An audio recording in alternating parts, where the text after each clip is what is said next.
Welcome to the Home for Innovation.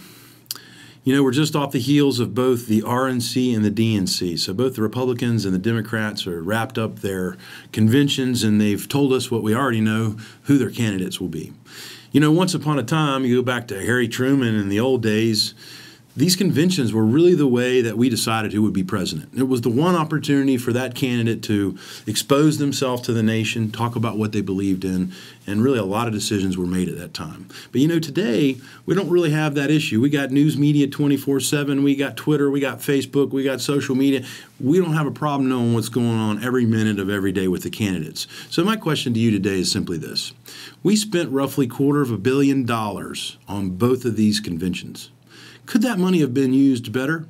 You think about both candidates. We're both talking about education and about helping the middle class, but yet at the same time, there's some hypocrisy here.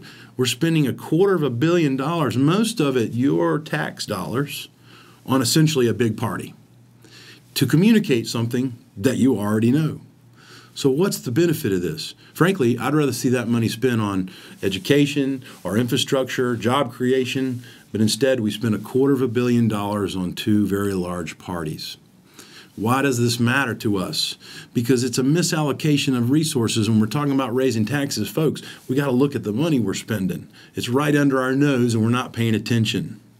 So I want you to get out there and I want you to talk to your Congress people. I want you to talk to your neighbor, and I want you to create some sensibility in this community about how we're spending money and where that money's going and how it is we can justify reducing the investment in education at the same time we're spending $250 million on an RNC and a DNC.